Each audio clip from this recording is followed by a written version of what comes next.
BRS government ఉన్నప్పుడు నేను ప్రజల పక్షమే ప్రతిపక్షమే, ఇప్పుడు నేను ప్రజల పక్షమే ప్రతిపక్షమే. అనుకున్న హామీలు నెరవేర్చకపోతే ఎవరికైనా ఎక్కడైనా కొట్లాడే హక్కు ఉన్నది, ప్రశ్నించి మాట్లాడేటువంటి హక్కు కూడా ఉన్నది. ఈ విషయం రేవంత్ రెడ్డి గారు బాగా గుర్తుపెట్టుకోవాలి. ఎందుకంటే జీవోలు తెస్తున్నారు కదా, ఎవరు ప్రశ్నిస్తే వాళ్ళ మీద రౌడీ షీట్ ఓపెన్ చేస్తామని చెప్పి. ఇది రాజ్యాంగ విరుద్ధమే కదా.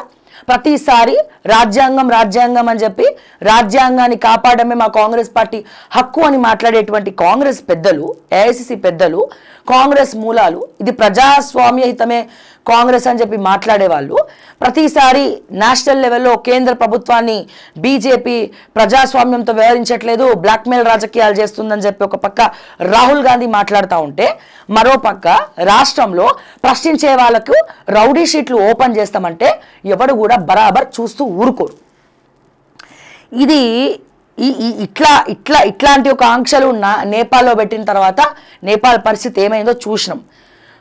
కోరి రేవంత్ రెడ్డి గారు తెగే వరకు లాగుతున్నాడు, అంటే తెగే వరకు లాగుకుంటూ వస్తున్నాడు. సో మొన్నటికి మొన్న మన చాదర్గట్టు, ఇమ్లిబన్ బస్ స్టాప్, సో ఇవన్నీ కూడా మూసీ ప్రక్షాళన అన్నాడు కదా, మూసీ ప్రక్షాళనకు శంకుస్థాపన జరిగింది.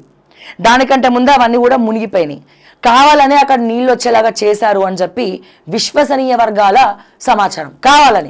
కావాలని ఎందుకని దాన్ని బూచీలాగా చూపించి 20,000 దాని చుట్టుపక్కల ఉన్నటువంటి 20,000 ఇళ్లను ఖాళీ చేయించడమే రేవంత్ రెడ్డి గారి ఫ్యూచర్ పైలట్ ప్రాజెక్ట్.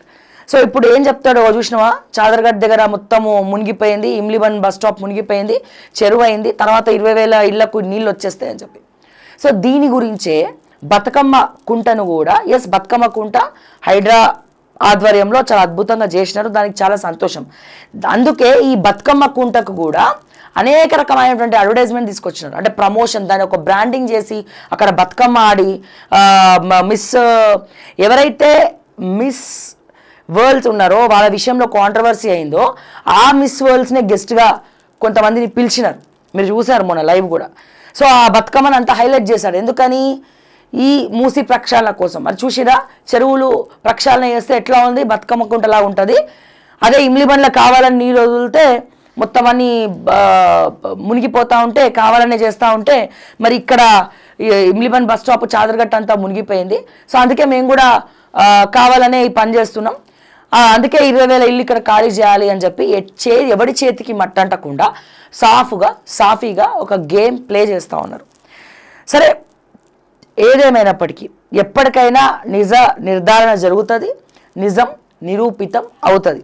సో మనం దాని గురించి విత్ ప్రూఫ్స్ తర్వాత బక్కా జర్సన్ గారితో కూడా ఆ విషయం మనము ఒక స్పెషల్ స్టోరీ చేద్దాం బక్కా జర్సన్ గారి ఆధ్వర్యంలో. ఎందుకంటే అన్ని ప్రూఫ్స్ కూడా ఆయన దగ్గర ఉన్నాయి, దీనికి సంబంధించిన ప్రూఫ్స్ అన్నీ కూడా. ఈ ఒక పక్క ఇలా ఉంది.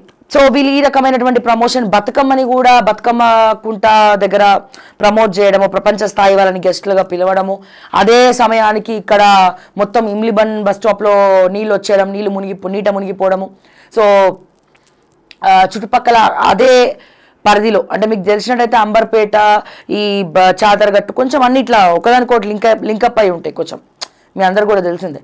సో అక్కడ చుట్టుపక్కల ఉన్నటువంటి 20,000 ఇల్లు ఖాళీ చేయాలా, మూసి ప్రక్షాళన శంకుస్థాపన చేస్తాం. సో ఇవన్నీ కూడా పెట్టుకున్నారు. కానీ తర్వాత ఏం చేస్తారు, దీనివల్ల గవర్నమెంట్కి లాభం చేకూరదు. కానీ ఎవరికి చేకూరుతుంది అంటే మా రేవంత్ రెడ్డి గారికి, ఇంకొంతమందికి చేకూరుతుంది. ఎందుకని?